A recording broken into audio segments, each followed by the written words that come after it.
Enrico had the hardest name to pronounce too. I'm saying Enrico had the hardest name. No, he's the one that's not here. Oh, yes, right.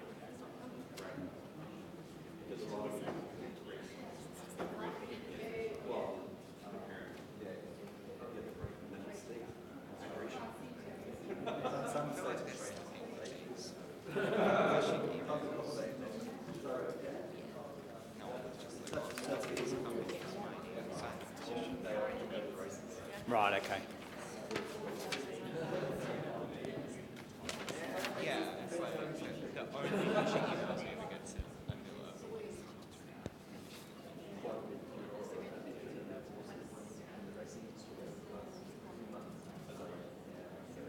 and they actually go into like a different folder too if they're suspected or if they're suspected to be dodgy, like we actually have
Still a couple of people coming.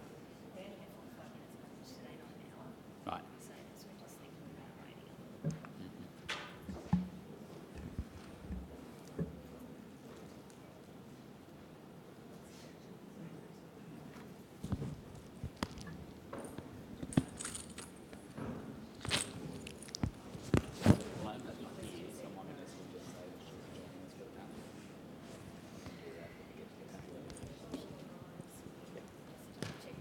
Yeah, I might introduce you.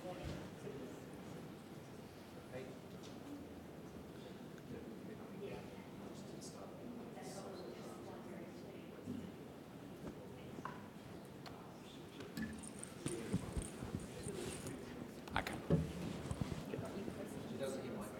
Yeah. Yeah.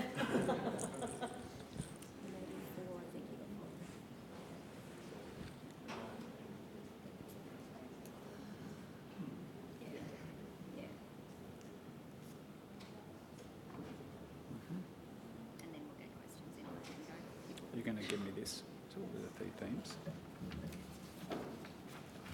Yes, so that's what Jenny and I are going to be trying to do as we No catch doubts up. and stuff. Yeah, that's Yeah. right. Yeah.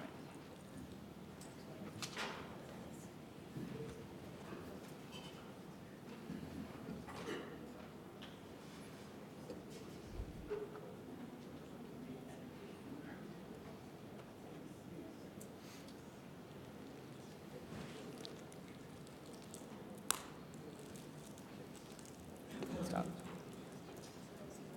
Yeah, great. Thank you. Okay, we might get started. So thanks for joining this side event today, which is entitled Earth Observations for Official Statistics. My name's John Shepherd and I'm a General Manager at the Australian Bureau of Statistics. I look after the Industry Statistics Division, including our work on environmental accounting and ag census and a bunch of other things relevant to this topic. So thanks for joining us. Just a reminder, if I could ask people to please mute their telephones and if need be, take calls outside during this session. So just to set the scene for the session before we come to the speakers and panel members, there are clear mutual benefits for the statistical and Earth observation communities to work more closely together Traditional census and survey-based approaches to producing statistics are being challenged by declining response rates, and with the added pressure of declining resources, it's essential that alternate data sources are used to supplement this where possible. At the ABS, we're finding that ourselves, in particular in areas like our ag surveys and our ag census that we conduct as response rates drop and the burden of filling in surveys, etc., becomes too much. So Earth observation data we see as a key alternative data source which has huge potential to produce responsive, consistent and repeatable authoritative statistical information at detailed geographic levels across a country, continent or even globally. For the Earth observation community, the challenge is there to create consistent, repeatable, national scale products that will be able to feed into the statistical production system. I'll be providing an intervention on Thursday at plenary session 5 and looking to summarise the key outcomes from today's session, which we'll pick up through the presentations and also the panel afterwards. So I might move to our first speakers. We have 3 speakers today who are going to provide examples of how Earth observation information is being used for official statistics. First off, I might ask each of them to come up as I introduce them. We've got Abel Coronado from INEGI, National Institute of Statistics and Geography in Mexico. We've got Francois Soulard from Stats Canada. We have an apology from Enrico Bizendudhut from Namibia, I can't even say Namibia, Statistical Agency, who was an apology today. But importantly, we've got Martin Brady from the Australian Bureau of Statistics, who's former co-chair of the UN GGIM, which is the UN expert group on the integration of statistical and geospatial information. We'll also be later having Paloma Merodio join our panel session, and Paloma is the Vice President of INEGI in Mexico, and she was also co-chair of the expert group with Martin, so she'll join our panel and is just come into the room now, so welcome Paloma. So each of our presenters today will talk for about 10 minutes, and then once we've done the presentations, we've got just over 30 minutes for a panel discussion. So make sure you make note of your questions as we go through the presentations, and you'll have plenty of time to explore those with our panel. So to kick off, we might ask Abel to come up and kick off with his presentation.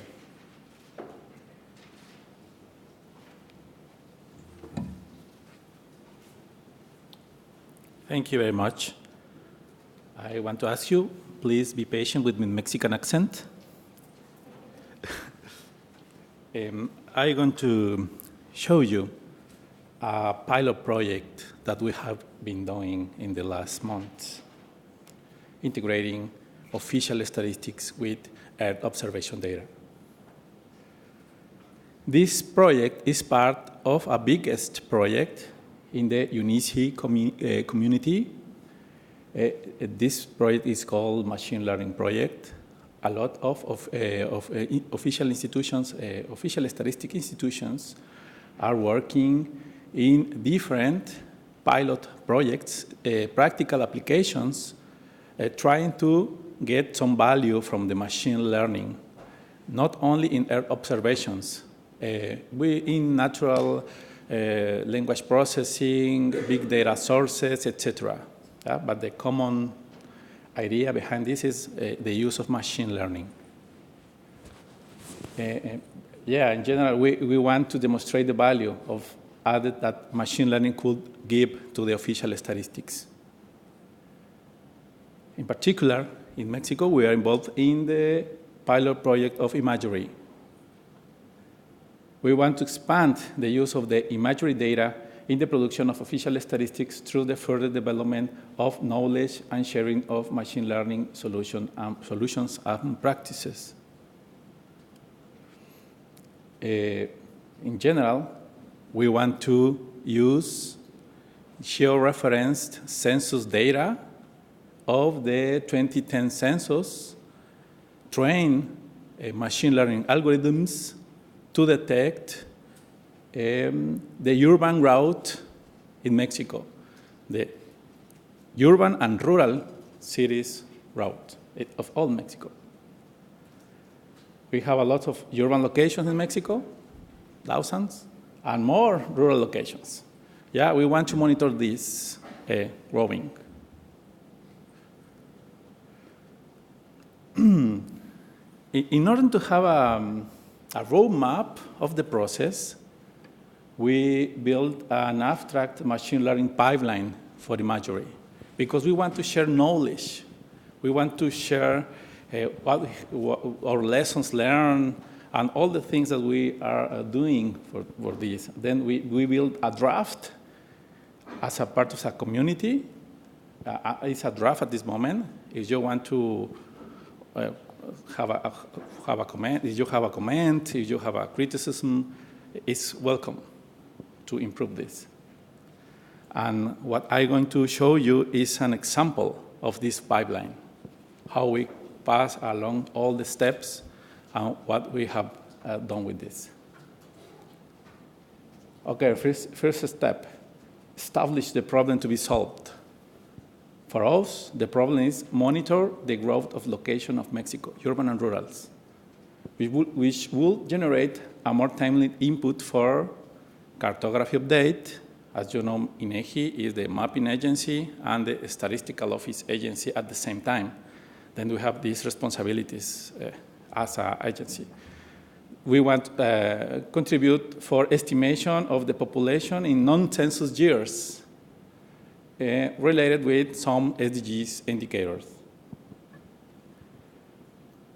Now, identify the satellite data to address the problem. In our case, to monitor this growing, we can have Landsat images that is good enough to detect the change at national level. Maybe it's not good enough to draw blocks and build cartography, but it's enough to detect the change. And it's the first step to address the work around the cartography issues, for example. Translate the problem into a statistical problem. We define that this is a classification problem. The unit of analysis is 1 kilometer by 1 kilometer, covering all the country, around 2 million of square kilometers. And we designated 3 classes, urban, rural, and none of the above. Obtain the ground data. To obtain the layers of geographical information that will be useful to build this ground truth. We use georeferenced population census of the 2010 at block level aggregation, the georeferenced economic census at that year, and visual inspection. We have a lot of visual interpreters, and they help us to classify the ground truth. We have a lot of variables of these data sources, and we combine it to generate one of these 3 labels. Then we need to build this national grid of 1 kilometer by 1 kilometer. Then we assign the labels to this grid, and here you are. You have the ground truth data, right? Based on this enormous process in field that is a population census. Then we need to obtain the satellite image data. For this, we have all the archive of ERD, analysis-ready data for Mexico from the last 36 years. As you know, ERD means that the pixels of the entire time series are aligned and comparable. That's very good for us and for statistical purposes. And this is more or less the distribution of images that we have. And then you have a little bit a problem. You have a lot of images. For example, for the 2010 year, you have 3.1 terabytes of data. You need some way to summarize this information to start doing your process. For this, we use a technology called Open Data Cube. that our friends of Geoscience Australia teach us to use. And then you can use this big amount of data in the left and convert only one annual summary of very small size, no? 35 gigabytes, from 3.1 terabytes to 35 gigabytes. It's more manageable. And then you can explore the changes in the time. You can see Aguascalientes growing in 20 years, or a bigger scene from the country or all the country. With Data Cube, you can generate this national mosaic, cloud-free, that you can correlate with statistical information. Then you have the image and the polygons. And you can extract all the information and get all the pixels in this 1 kilometer by 1 kilometer unit of observation that has one label, urban, rural, or none of the above. Then we generate a random sample. And here happens a lot of magic, because you need to convert the images to a matrix of data that could be used inside of a machine learning algorithm. We apply a lot of future engineering, taking, for example, spectral futures, statistical summaries, or something more complex about texture measures, maybe the patterns around these patches. Then, once you have this matrix of data, we apply something called auto machine learning to find a very good algorithm with the parameters optimized for this kind of information. And the result was this small lines of code after maybe 2 weeks processing and looking around in the space of variables. The result was these 7 or 8 lines of code. An algorithm called extra trees classifier is an evolution of the random forest classifier. Then we take that information for the training and apply for all the country. And we got, at this moment, 78% of accuracy.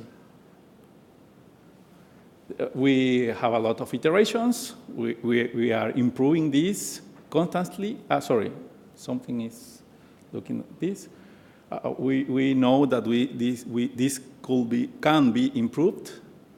We want to spend maybe 1 month more to improve this, maybe reaching 80% of accuracy.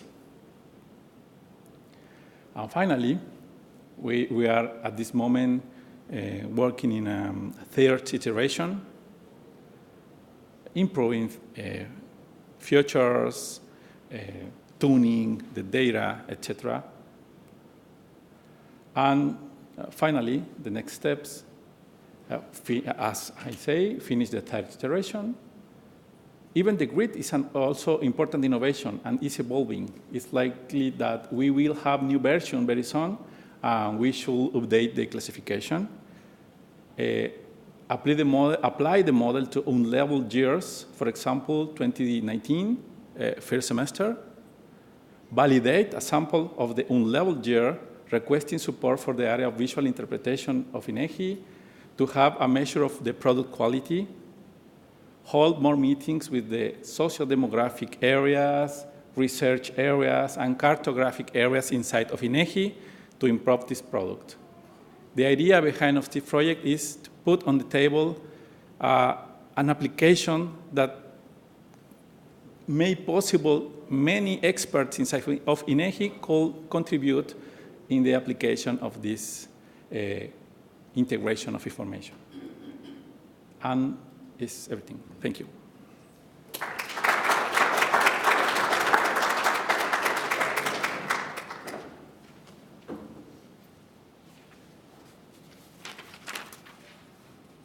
Okay, I'll just introduce Francois Soulard from Stats Canada, who's going to do the next presentation. Thank you. Thank you very much. Can we ask the technician to stream the race, or is it too early to do that?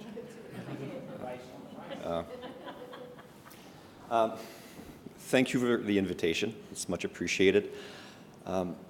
My presentation is very different from yours, very interesting. We have to talk. Mine is more of a dog and pony, since we're on the topic of horses. I'm going to give you a few examples of the use of Earth observation at Statistics Canada in the last few years. And maybe to reiterate what was said, or not, StatCan has a long history of using EO.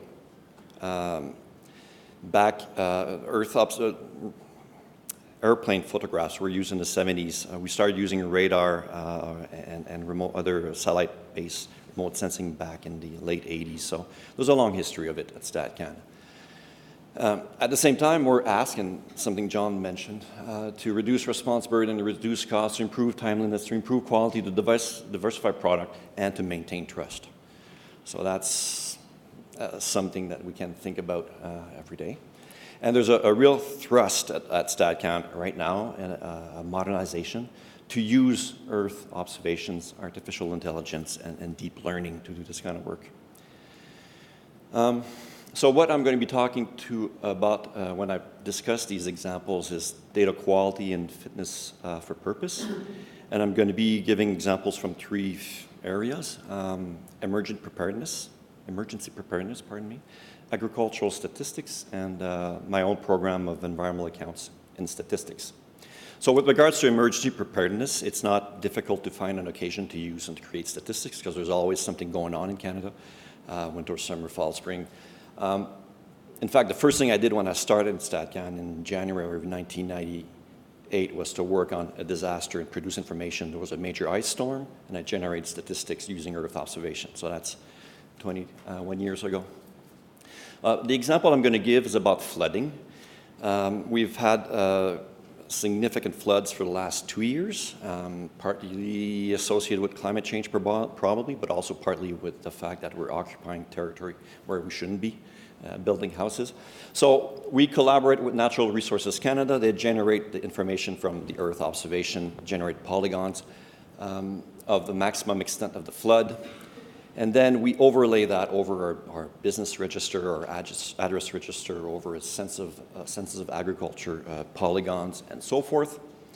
And we're able to generate statistics within 2 weeks of the maximum flood extent. And so I have a few examples here: dwellings, farmland, roads, businesses. Maps were also done of a situational vulnerability, so where people were less in means and were affected by the floods. So all of that was of importance for the population at large to learn what was going on, but also for those that were affected to get a better understanding of what was going up around them as well. Second case, agricultural statistics. StatCan has a long use of EO for agricultural statistics, and in fact, the program is recognized worldwide. And a large part of the success comes with the collaboration with Agriculture Canada and their scientists that generate a lot of the information that we use in the crop yield model, which is the first element I mentioned there. But we also do crop condition assessments, and more recently, we've been working on using remote sensing to detect solar panels and to detect greenhouse areas, because we've noticed some discrepancies between the register and what we actually see when we do these tests. So we want to see if we can improve the register. So just one slide, and of course each of these slides could be a presentation on their own, so I'm taking shortcuts here, apologies. But this one, it's a model that uses NDVI, agroclimatic data, and census information. And in 2017, we were the first National Statistics Office to ever replace an actual survey with results from a model based on Earth observation. there were, yeah, the error bars were lower on this model than they were on the actual survey. And we also reduced response burden and cut costs by doing that. I don't know, though, if it could be generalized to all surveys. Likely not, but it worked in this case. So if I talk a bit about my own field of work, environmental accounts and statistics, we have long-standing collaborations with many of the natural science departments, Natural Resources Canada and Agriculture Canada and other departments, but we have no formalized working agreements. It's all because we know people and we get along. And that's a problem, because if something was going to happen, then there's no obligation to pursue these initiatives.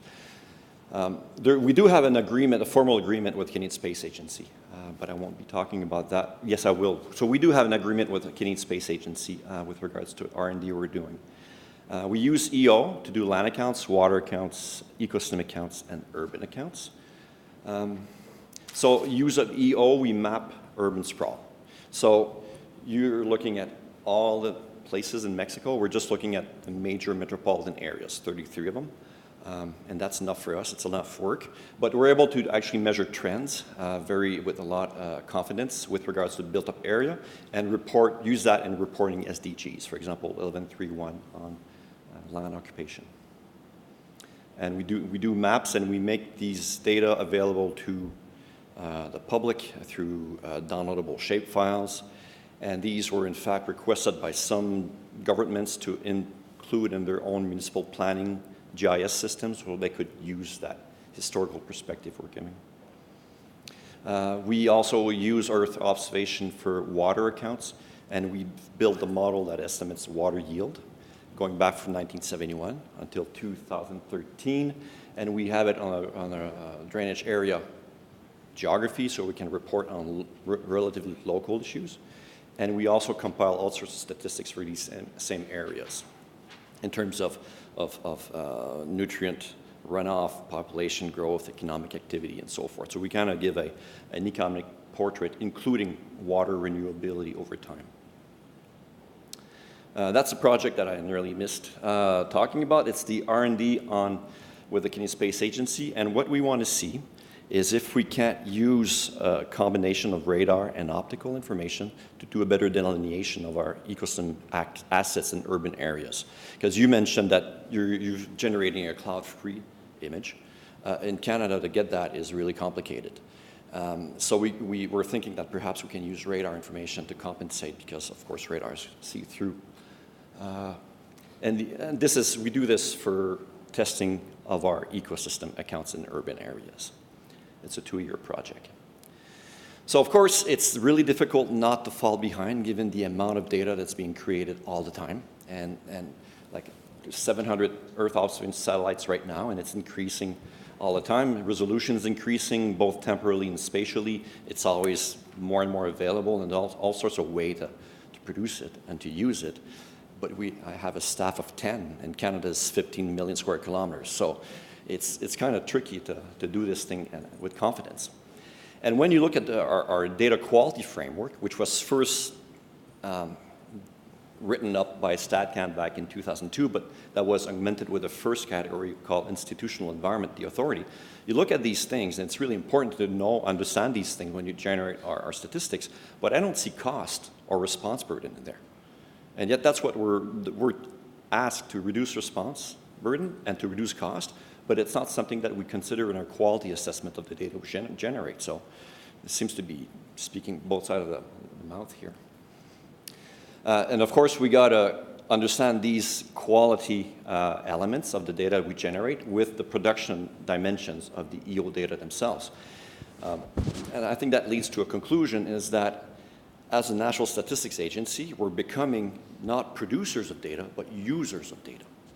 And it's been true in the past when we use admin data, like income tax and things like that. But for sure, for all the Earth observation, we're becoming users. So we have to swim up the chain of production in order to influence the way that the data is produced to ensure that the data that we have to use is fit for purpose. Otherwise, we just cannot be satisfied with the outcome. So bear with me here. I'll finish on this. Since the EO data are not usually designed for official statistics.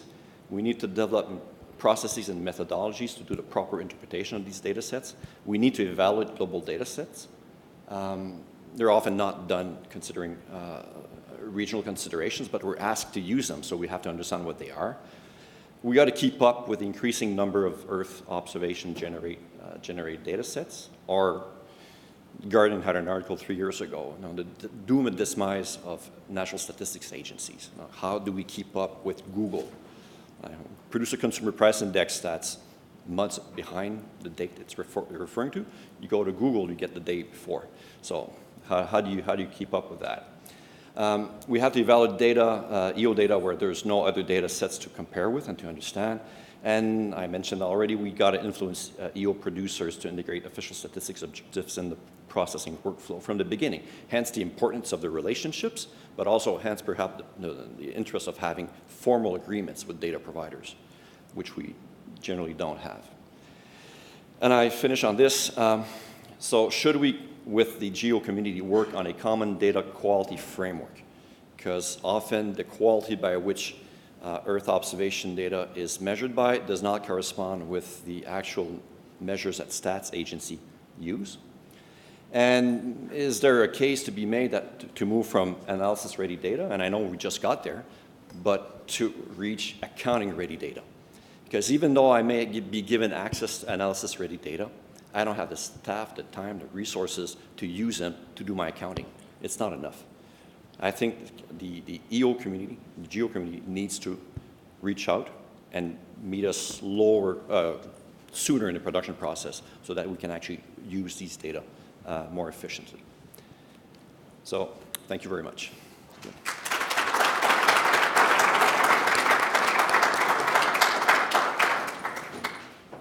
Thanks, Francois. And our third presenter is Martin Brady from the ABS. Thanks, John. Thanks for the opportunity to come and talk today. I think my talk will be taking a bit of a step back and talk about the broad scale initiatives we're pursuing at an international level to improve spatial enablement and integration of data. Francois just talked about swimming up the supply chain and trying to influence. I think this is very much in that sense of what we're trying to do here in the work of the expert group.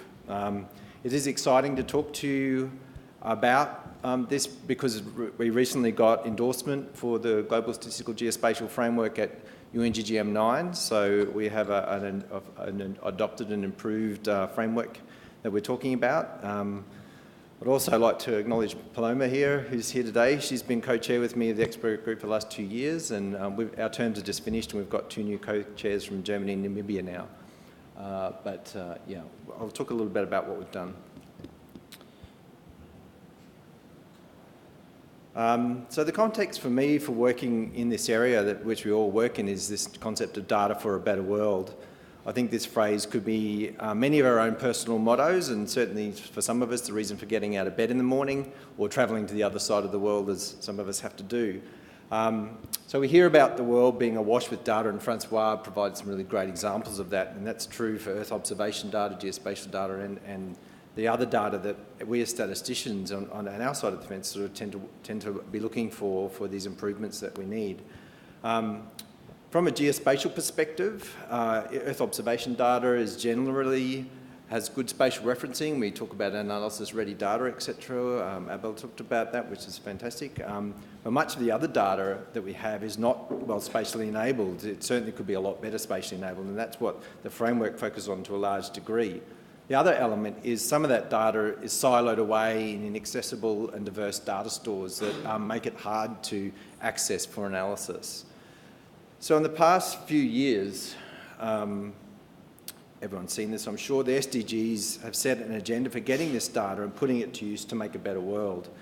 While globally much of our focus has been on the SDGs, there's a range of questions that still remain in that space. So how do we bring data together to report on the SDG initiatives? And we saw some great presentations at the previous seminar, in fact, of examples of that. But the other question that I think is more important is how do we ensure more detailed and richer data about the SDGs, not just the indicators themselves, is available to our leaders and our communities so that they can plan to achieve against the goals, to make improvement to the world, to create that better world for everyone. So one of the taglines of the SDGs is leave no one behind. I think from our perspective, we need to think about not leaving no one behind, but leaving nowhere behind. So that concept of where people are, where the environment is equally as important as having no one left behind. So a major part of the answer to that question, here we go, sorry, I'm probably blasting someone with a laser beam there. A major part of the answer to this question lies around integrating data and the central role that location plays in that integration space, and I'll talk a little bit more about that in a moment. But the work of the expert group is certainly in that space of enabling location-based integration of data. So the statistical and geospatial community have intuitively understood this problem. I think we all get it. But when the ABS developed the statistical spatial framework here in Australia, international leaders in both of the geospatial and statistical communities saw a model that they saw could be used to improve spatial enablement and allow location-based integration. So they formed the expert group in the integration of statistical and geospatial information and put out these challenges to us. So these ideas became our focus in preparing the GSGF. So just some boring governance stuff. The mandate for the expert comes from both the Committee of Experts on Geospatial Information and the UN Statistical Commission. So it's really a partnership by both communities in an important area of mutual benefit. So the experts group has a broad mandate to promote and support the coordination of integration of statistical and geospatial information. Oops, laser. So this, I won't dwell on this slide, but it just illustrates the amount of work that's gone in over the past 4 years to develop the GSGF and negotiate and engage with the statistical and geospatial community. So we've been very busy. So the 4 years of work has resulted in a finalised global statistical geospatial framework, and in August this year, as I said, that GGM9 formally adopted the framework. In March 2020, we expect that UNSC will endorse that adoption of the framework, and that's just the balancing the other side of the ledger with the statistical community. So this diagram's come up again, and it really exemplifies in its simplest. The GSGF facilitates integration of statistical and geospatial information using location as a common point of integration. Put simply, data that relates to the same place can be related with each other. Importantly, the finer the location attribution on that data, the greater the accuracy can be ascribed to this relationship. The integration allows data from statistical and geospatial communities, including Earth observation, as well as a range of other information domains, to be brought together to understand our world. Importantly, this data will enable informed decisions that cut across information domains of society, environment and economy, as well as across our societies and nations more generally. I'd like to emphasise that GSGF is intended to improve geospatial enablement of statistical and administrative data, primarily so that it can be integrated with geospatial information such as EO data. Also, so that Earth observation and other geospatial data can be used by statisticians to enhance the work. So the sorts of work that we heard Francois and Abel talk about just a moment ago. And in the SDG session, we saw some really fantastic examples of how statistical data is needed within the Earth observation community and the geospatial analysis community as well. So it's great to see those connections being made already. The GSGF itself is based on 5 core principles, and like any good GIS, it's built up with a foundation layer at the bottom, so it works upwards. So at the bottom, we have the first principle of using fundamental geospatial data infrastructure and geocoding. This is really a foundation in geospatial information. The second is about taking that statistical unit record data and geocoding it in a data management environment. And that helps protect the privacy and confidentiality that's inherent in a lot of that socioeconomic data. The third is the common geographies, so how we release data in a protected way using common geographies in an aggregated form. And it's important we have that common geography so that the data can be related with other sources. The fourth principle is around statistical and geospatial interoperability. So that's not just data, but it's also standards and processes that we use. And it's a really important one. It gets its own principle because it's the area where we have really the least developed capability, I think, and we need to focus on it. It's something the expert group has focused on from the very beginning. The fifth is around something we should all be aiming for, accessible and usable data. So it's something that is absolutely at the pinnacle of what we do. These 5 principles remain as a central element of the GSGF and has provided a foundation for the full GSGF development that I'll talk about now. So part of the work recently is to look at the GSGF and to provide a full end-to-end description of the processes associated with the framework. And so they're highlighted in this diagram here. They include the input, so the geospatial, statistical and other information we bring into the framework, the 5 principles that we use to spatially enable, particularly that statistical administrative data, but the sort of the additional elements of these 5 key elements, they're really cross-cutting elements that have been identified as key enablers in this process. So standards and good practice, national law and policy, technical infrastructure and institutional collaboration. This aligns, if you've heard discussions about the integrated geospatial information framework that's more applicable across broader geospatial, these things align within that framework and fit within that model. And at the tail there, we look at pathways to integration. So this is going from just producing statistical outputs to producing impact. So they're strongly supported by the content contained in the principles and the key elements described in the paper. So the GSGF is intended to be a living framework, a living document under the stewardship of the expert group. So the full framework's now documented and available on the expert group's wiki page, which is available from the UNGGM site. Through these pages, the expert group intends to continuously refine the GSGF as well as to develop additional material to support national and regional implementation efforts, which is where we're turning our attention to now.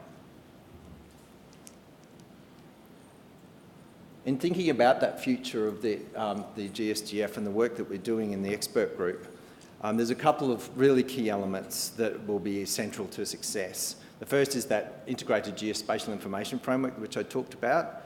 It provides a basis and guide for developing, integrating and strengthening geospatial information management more broadly.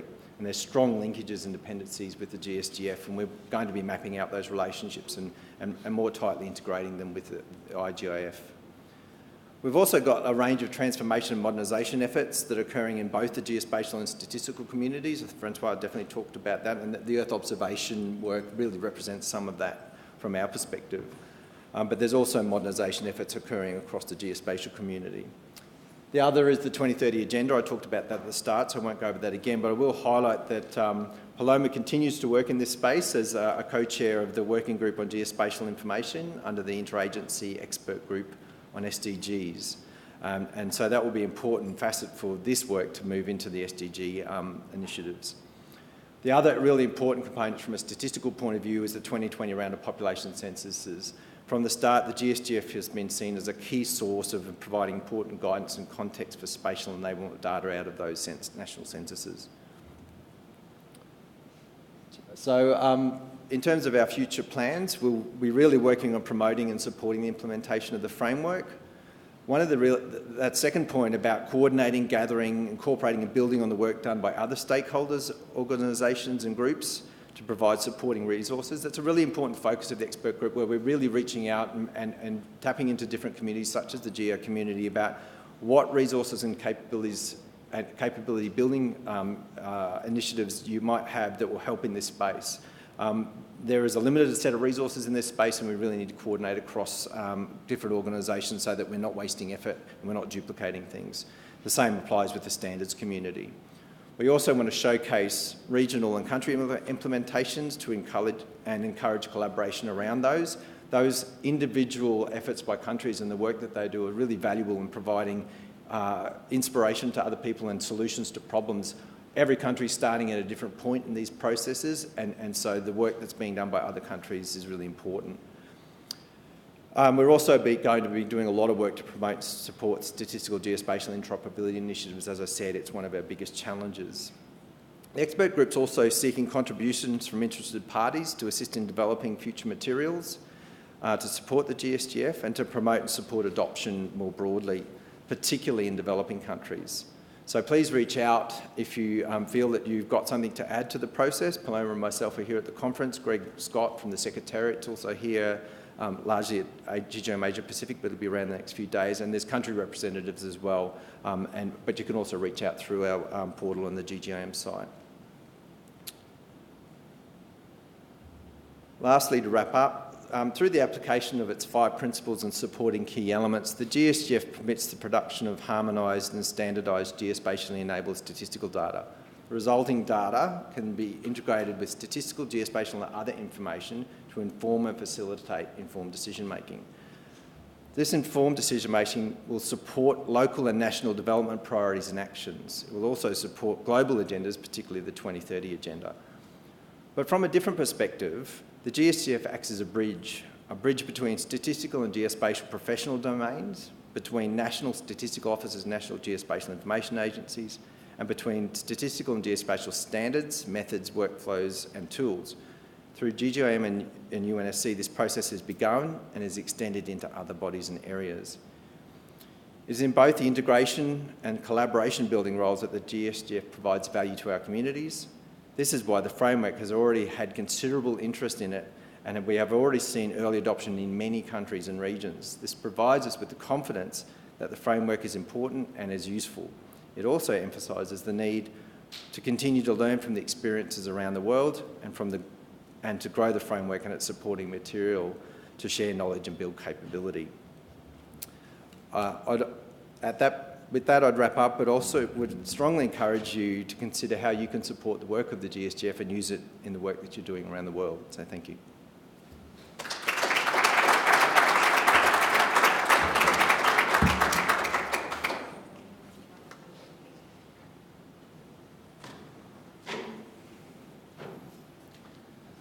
Okay, hopefully that's generated lots of questions. Thank you, Abel, Francois and Martin for 3 very different presentations there, which have really rounded out the topic. Could I ask the 3 of you please to come up and join us on our panel, as well as Paloma is going to join us for the panel.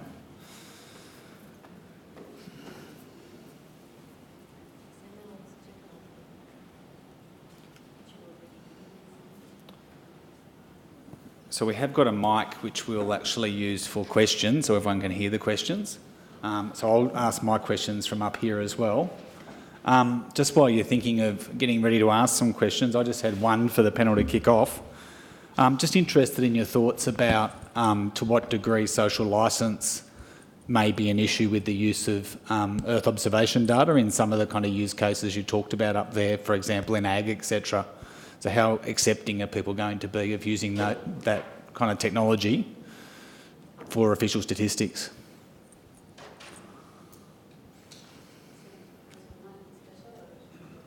Anyone like to?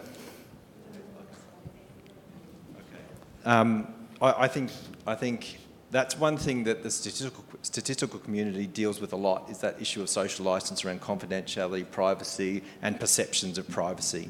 And we're seeing, I think, in the statistical community, we've had set up systems and processes to deal with that. But I think in the Earth observation community, it's been less of a front of mind thought. And certainly in Australia, we're getting quite a bit of pushback on different aspects where Earth observation data is looking into people's backyards as they see it and extracting information and informing about what's going on, especially in large agricultural properties. And I think that will be something that will be challenging moving forward. It certainly was encountered recently in Australia with some water use data that was published, so it created quite a stir in the media. So it's certainly something I think is definitely worth considering on the agenda.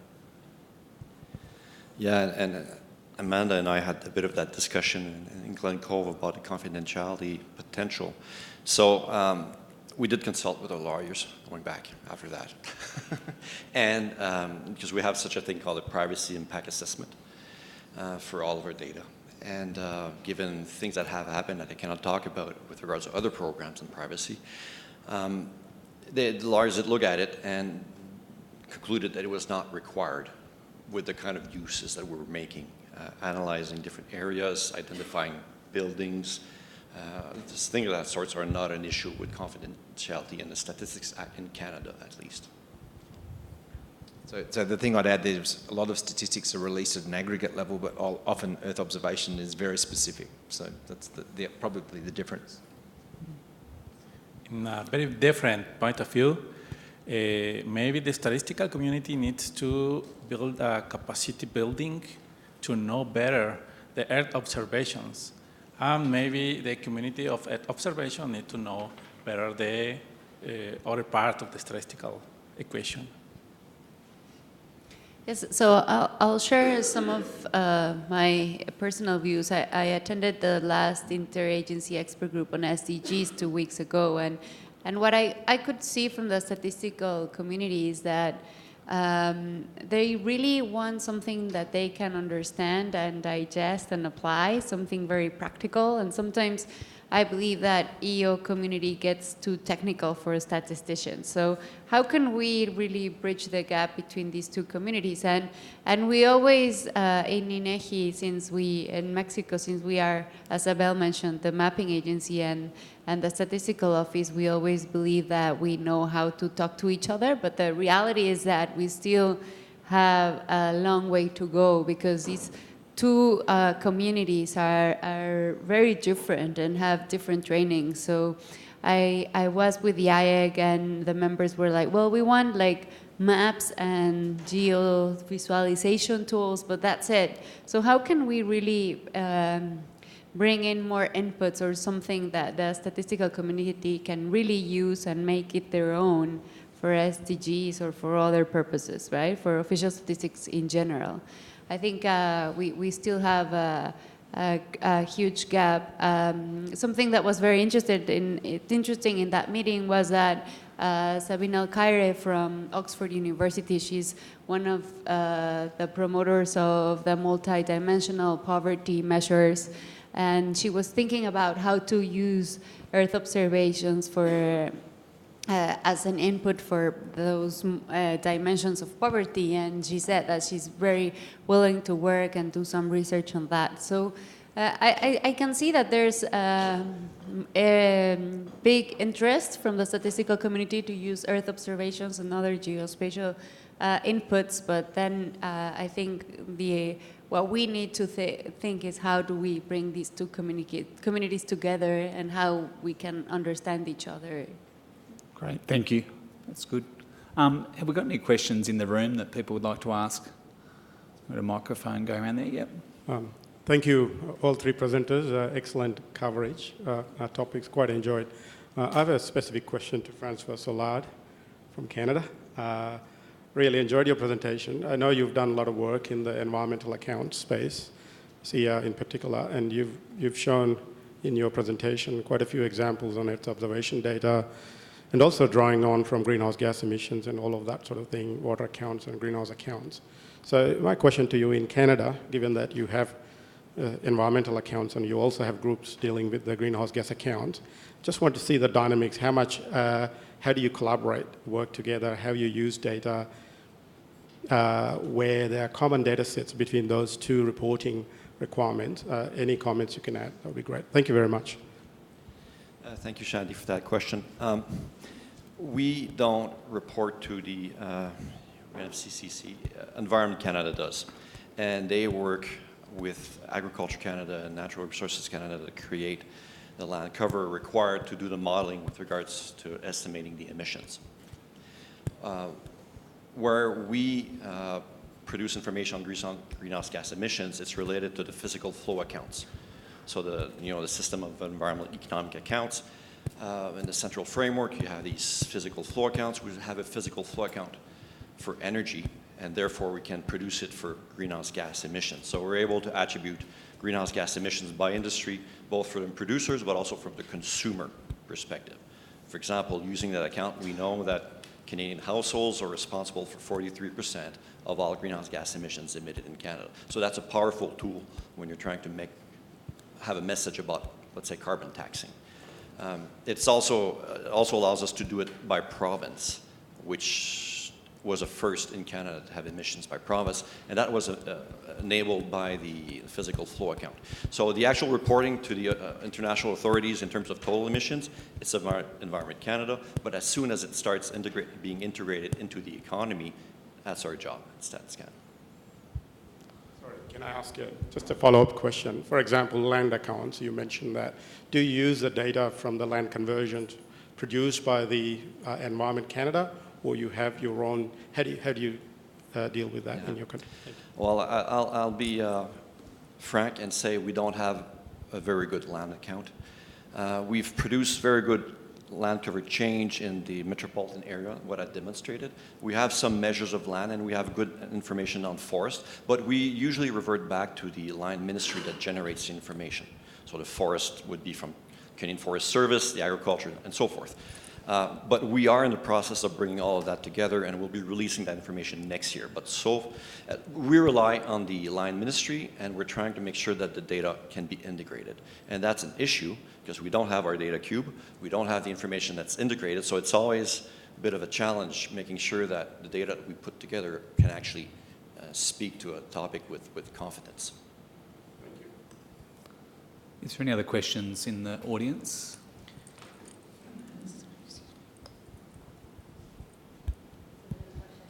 Thank you. Hi, I'm Lisa Cornish from DevX. Francois, I have a question for you again. Sorry for hogging you. I just wanted to expand upon when you mentioned that some Earth observation data wasn't fit for purpose. Is there examples that you've got of where you wanted to use it to add value to official statistics but just haven't been able to? Yes, but also I don't want to point fingers. But let's say you had a layer of surface, freshwater surface area derived from Landsat history data, historical data. And it's taken a certain time of the year and it represents Canada. Okay? But whether the information is taken in June, July, August, or September, it really varies. And it varies a lot from year to year.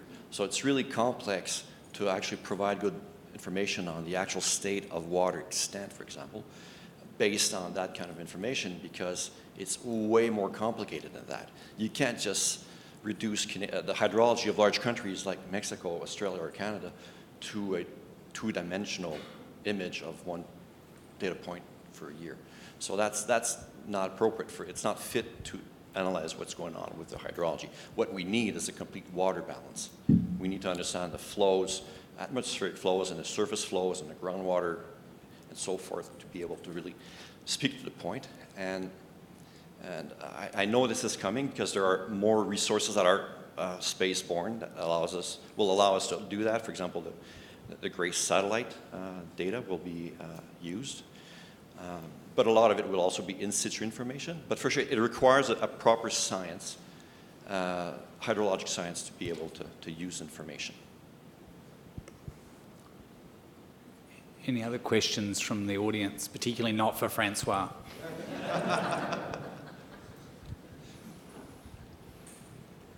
Well, in fact, I have two questions for Francois, but to balance the question, I'll put the questions to Abel.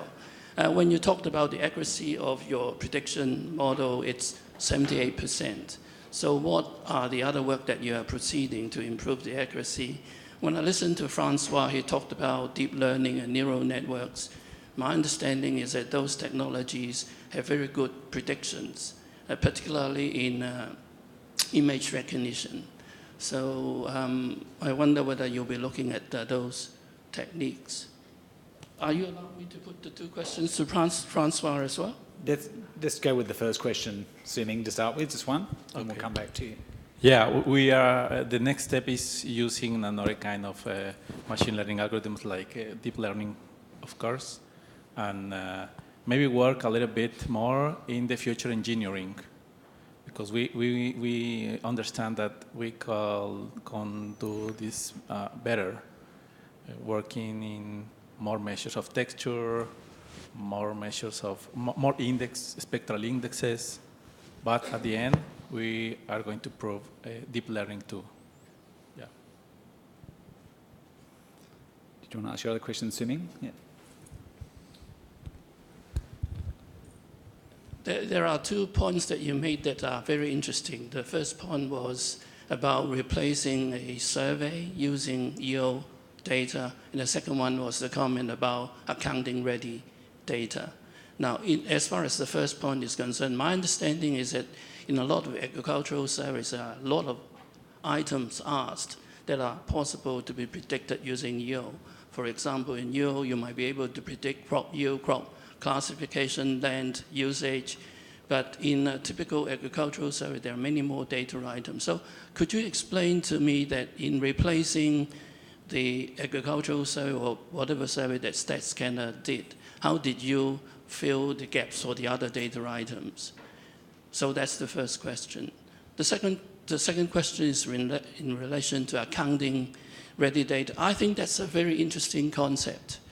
The question that I have is that what additional information that you would require to add on top of the ARD to make it an accounting ready data set? I will have to ask you to be more specific with the first. I misunderstood what you meant. We've replaced a survey with a model that uses Earth observation and DVI. I think it's how did you deal with the gaps? So were there gaps in replacing that, and how did you deal with those gaps? Oh, right. So I think I mentioned it's a limited experience, although it's a first. It was only for a September estimate of crop yield. So we had good training data for the month before, and we had good verification data for the month after. So we didn't replace a whole series, and just one time. And doing the tests for the whole series would show that the data is not, the model is not good enough to replace a whole series yet. But it is an objective. We're talking about Ag 0. Like at one point, there will be no response burden at all on farmers. But it's work in progress. So, and I could direct you to the proper people to speak to that actually have conducted this work. The second point, short answer is we need to sit down and discuss these things. Because although, like Paloma mentioned, it's very specialized, and although I have a certain understanding and I have people on my team that are experts, we still need to talk to the geo community to have a better understanding of how this could be achieved. But for example, just having pixels in the data cube that correspond to the same location over time, I'm looking for areas, and I'm looking for consistent coherence both vertically through time and spatially through the country. And I need these data sets that are coordinated that I can just start using and integrating with my other data sets. I don't have the time to go and do that reinterpretation of the data, do the segmentation, or apply a decision tree to get to those classes. I can't do that. And one of the other presentation I gave, I was referring to the fact that we want to avoid at all costs duplication. And if we start swimming up the stream of data production, there will be duplication with the science departments. So overlap is good, but duplication is to avoid at all costs. So I think a workshop is a short answer. So a question right up the back, I think, first, and then down to the middle here. Thank you. I just wanted to ask a question of all of the panellists, but particularly Except Francois. But particularly Francois,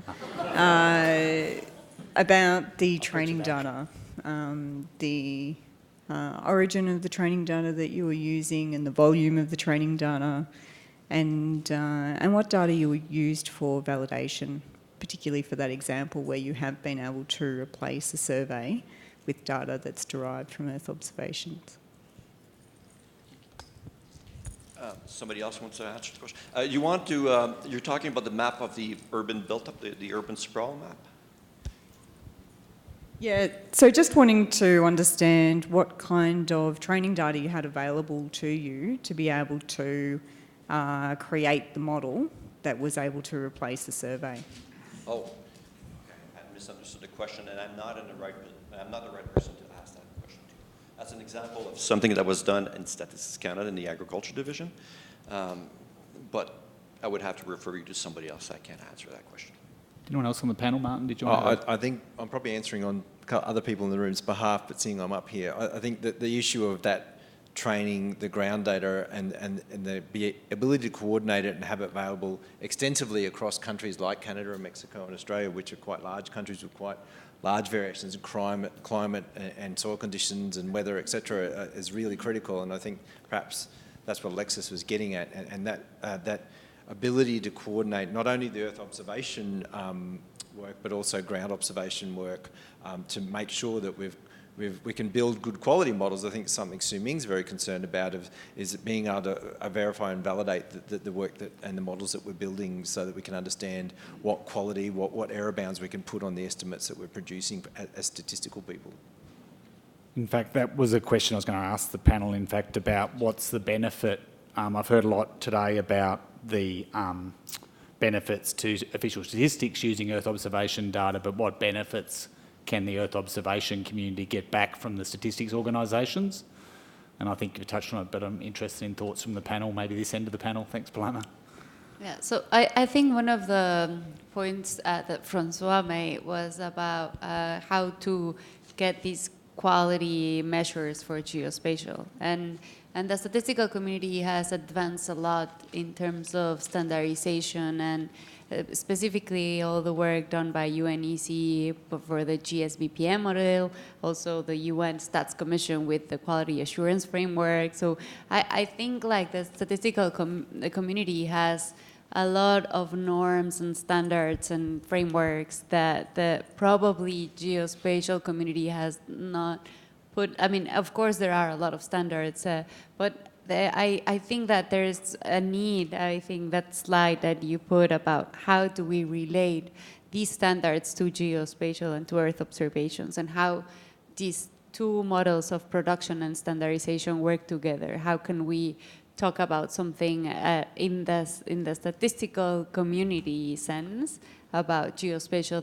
That's something that we're trying to advance in INEGI in terms of how do we really measure and what are the precision indicators that we use, because probably they're not as clear as they are for statistics. So I think there's space for collaboration. I think as well, I mean, from my own Australian experience, I think we've also got large amounts of ground truth data from the census and other surveys to actually put back as well to that learning process. So, do you have any further comment, Francois? I'll just add the discussion we had previously around the statistical community's ability to understand risks around confidentiality, and managing that is another element that we can certainly contribute to, I think, and provide some real value. Absolutely, and you asked about counting-ready data. In the map that I showed about the metropolitan area sprawling, there was a bar chart about natural, semi-natural areas, and it was growth of that space over 4 decades. But only the last bar was broken down between forest, water, and other. So in terms of vertical coherence, we can't break the forests or the water or the other in more categories with enough confidence in the data, nor can we actually put these same splits in the previous bars of history, because we wouldn't be able to say to what confidence we can speak to when it's changing over time. So it speaks to the need to understand the qualities of these data when they are produced, and to make sure that the data that are produced and classified we can track through time, because an account, if it's not one point in time, right? It's a series. It's necessarily a time series. So anything that's just valid in one point in time is not as useful as it should be for us. Do we have any other questions? Similarly, I would add, in terms of situations of scale, we were talking about just before about global measures and then national measures and then regional measures or sub-national measures, and the ability to have coherence between them when an international measure is showing forest decline, but a national measure is showing forest increase, and then a smaller area measure is showing other change. That coherence across those things becomes a really big issue for statistical agencies, because we get questioned about that. That's who the politicians and the environmental groups come to us and say, what's going on here? Why is there lack of coherence between the data? Thank you. I think there's a question down the middle here as well. We'll come back to you. We've got the microphone there. Yep. My question's about machine learning. So we see an awesome example there in Mexico of using machine learning to detect urban and rural areas, and I know the ABS in Australia uses machine learning to identify residential dwellings in Australia. I'm wondering, we've got the statistical community and the Earth observations community here. I'm wondering, are we engaging with the machine learning community, if there is one, and is that a future that you see expanding for this sort of work?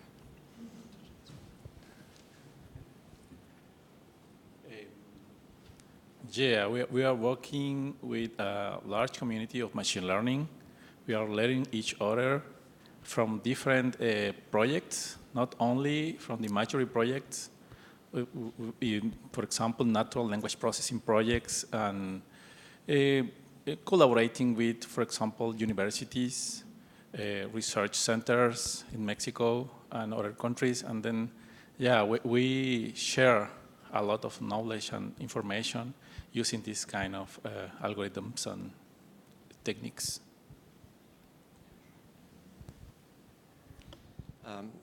StatCan, as part of its modernization, has hired a group of data scientists, and they're exploring how to use deep learning and machine learning and AI to help either improve statistics or replace various processes by which we gather information. But what I saw when they gave a presentation a few months ago was mostly trying to identify, do some web scraping, identify things that should be actually asked in the surveys that were missed by the surveys but that were found on the web as services and goods and products. So there's a lot of research. We don't personally interact very much in this currently, but it's bound to happen. One project I did not mention in my deck, we have an attempt to replace construction start survey using remote sense, very high definition remote sense data. And that requires machine learning and artificial intelligence to do that kind of work. It's a test, but it's happening. Thank you. We had a question in the middle here. Yep, just no, back up the stairs there. Yep. Did you? Yeah. Thank you. Hi, Claire Malamed from the Global Partnership for Sustainable Development Data. I had a question which is taking us a little bit away from this very technical discussion and is more about the kind of environment within which statistical offices are engaging with Earth observations data. Many of the countries that we work with, particularly in Africa, are statistical offices where their sort of engagement with Earth observations data and the capacities within the statistical office are very low, and they're often confronted with a somewhat confusing environment of lots of different platforms, lots of different providers, difficulty in sort of choosing between them, lack of interoperability between providers and platforms. So I just wondered from all of you, what's your strategies been in terms of combining open, freely available and paid for data, choosing platforms? Sort of be good to know how you've approached that within your statistical offices, but also what your advice would be to others in trying to navigate this slightly complicated landscape. And of course, on the other side, what the geo community could do to make that easier.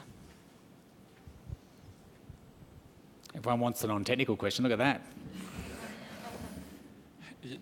Yeah, for example, we use the Open Data Cube as a reference implementation and a common language to share algorithms, for example, in Python. Python is one of the central technologies that are moving all the data science around the machine learning and data integration. Then we want to do a capacity building inside of INEGI, training people in data science, for example, in the Data Cube, in Python, and machine learning and data science. This is a very general idea.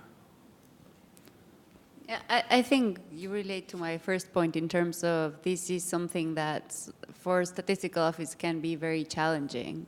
And I'm not sure there's the right question in terms of if there is only one way to go. I think technology is changing so fast that it is really a challenge for statistical offices to keep pace with technology and keep trying all of the platforms. So in INEGI, we've had some discussions in terms of if we should be using Google Earth Engine or DataCube or now the Sentinel Hub or all of those. And we believe that it's about trying to take the best of all of those tools that are out there, and depending on your purpose and what you want to do, then you can find what's best for you.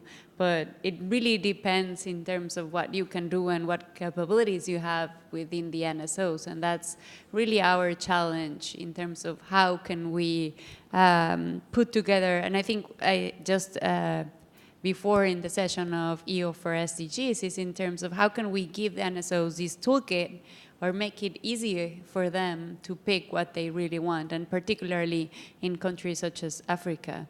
I was wondering if there were any people from Digital Earth Africa here that can make a case for that, but probably they're not here. But I think providing these tools to these kind of NSOs can help. Thank you. I'll answer not with my international hat on, but my ABS hat on, I think, is that our strategy has been really engaging strongly with Geoscience Australia and working in partnership with them. You know, I think it can be a mistake to try and replicate capability across too many agencies and but to use the specialisation that exists within particularly national government agencies. So that's been our strategy to a large extent. I would also highlight from an international perspective is that, you know, if you're looking to build capability within countries or within regions, then regional capability development strategies is probably the way to go. Country by country is going to be really too much hard work, and in lots of respects, you know, in Africa, in Asia, in Latin America to a degree, that regional cooperation, collaboration is the way that things get done and the way that it's efficient to reach people, and you build a community as well across national governments that is really provides long-term capacity, I think, and collaboration. So it's a really positive way. So reaching out through, say, GGIM, who's got some regional organisations or bodies, or the UN Statistical Commission, through those mechanisms is a really effective way to do that. And I would certainly encourage that to happen. And if you talk to me later, we can talk about how to connect you into those processes to do that. And I think it would be really, really powerful. Those countries are calling out for capability development on a lot of things, and this is one of them. A lot of you will or may have heard of the global platform, the UN global platform, for using big data for official statistics. The ABS and Geoscience Australia, I believe, were involved in that until 2017. And there's a report that came out in December 2017 on the use of Earth observation for official statistics that was based on this platform. This platform, though, is not only for Earth observation, it's also to help NSOs work with scanner data, transactional information from credit cards, mobile data.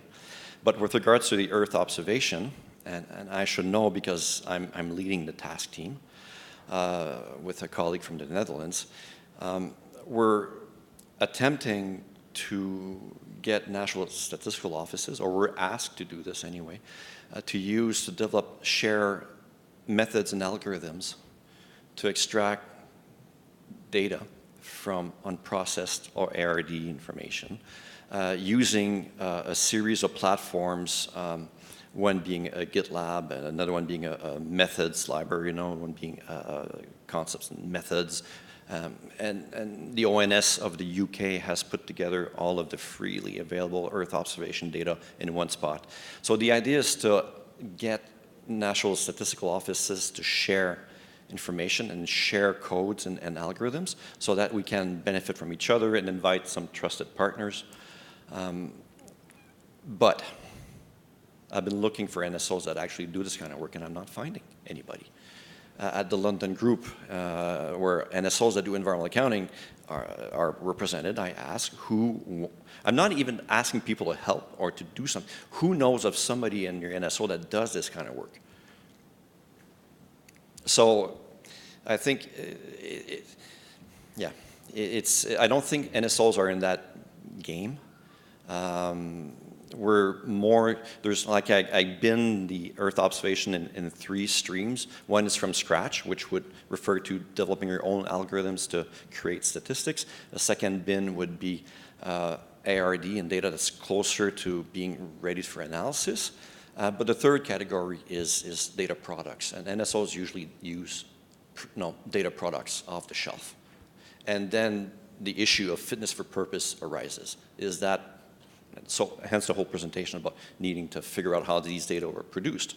The next step, though, or the next thing, and I don't see that existing right now, is having that accounting-ready data that would be confident of, or we would understand how it was created, and we would understand its qualities before using it. So that would be a 4th bin. And I'd highlight probably a case that's happening in Australia with some of our land cover data is we're working through that process to get to that point, I think, and it's really part of a collaboration that's doing it. So it's a good case study, I think, in that space of getting to that account-ready data for environmental and economic accounts. Okay, there's probably about 5 minutes left for questions, if there's any other questions from the audience.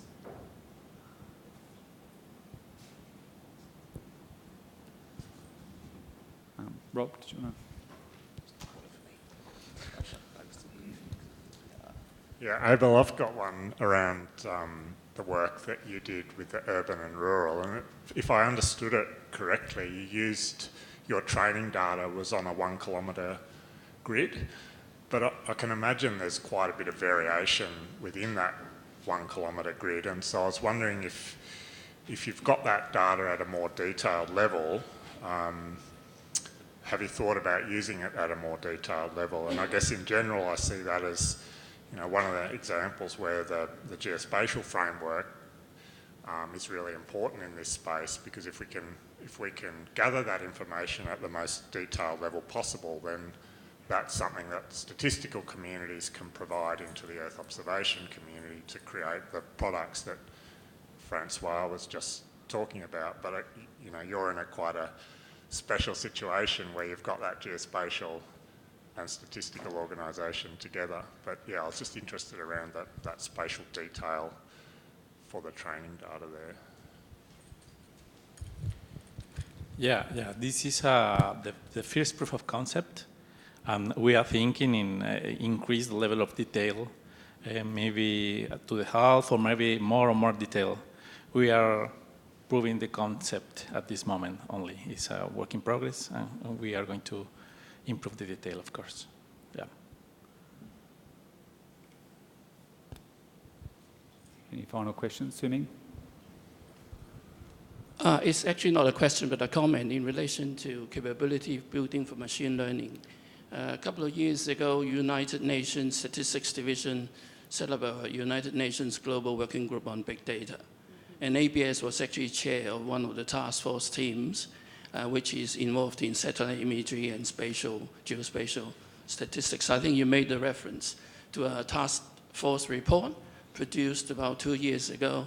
And for those people that are interested in that report, just Google, I think it's Task Force Report on Satellite Imagery and Geospatial Statistics. What's interesting about that report is that it provides a EO perspective as well as statistical perspective. From a EO perspective, it's a lot of descriptions about the pros and cons of different satellite imagery data, and also is a repository of machine learning techniques and algorithms for analyzing satellite imagery. So that's a very useful reference. And I would also like to add that after the report was produced, a couple of workshops were actually hosted by United Nations Statistics Division, one in Colombia, I think one was in Abu Dhabi or Dubai, I can't remember exactly, but there was a third one held in either Beijing or Thailand. And there is another international group which was referenced in Abel's talk, hosted by the United Nations Economic Commission for Europe. It's called a high-level group, Modernization of Machine Learning, and this is where I think Canada was represented there too. In fact, it's actually chaired, it's coordinated by a Canadian Claude Julian. And this is another forum where NSOs, and I think in the case of Australia, we've got someone from Geoscience Australia represented to provide a perspective on Earth observations. And this is a forum where the NSOs share the experience in using machine learning for analyzing your data. Great, thank you. I'm going to end the question time there. I know I'm standing between you and the race that stops the nation in a little while, in Australia anyway. Just in summary though, I just wanted to kind of make some comments, and as I mentioned earlier, ABS has got an intervention on Thursday at the plenary, sort of summarising some of the discussion today. From my perspective, it's been really useful to see the different presentations, as I said, which tackled things from quite different perspectives. I do see that we all see the same potential from the use of Earth observation data for statistics, and in very similar areas, obviously, as well. But we also have similar challenges, and again, hearing Francois talk about his small team is probably the same challenge we all face, particularly around resourcing some of these initiatives. But there has been, I can see, good experimentation happening across the board as well, and we're all looking to how we can actually productionise and take those things further. And there's a real will to share across the community in this space, so I see a lot of sharing of learnings, a lot of partnerships across organisations, a lot of partnerships internationally, and Martin went through the importance of establishing that consistent framework that we use then to include that comparability, etc., as part of that. And I really like the question towards the end, just around the capability and remembering the capability of particularly stats officers to deal with this new technology and this change, I guess, as well, is something that we need to continue to remember. So, but on that note, I think I might thank our three presenters and also Paloma, who joined our panel. So thanks to Abel, Francois and Martin for their great presentations.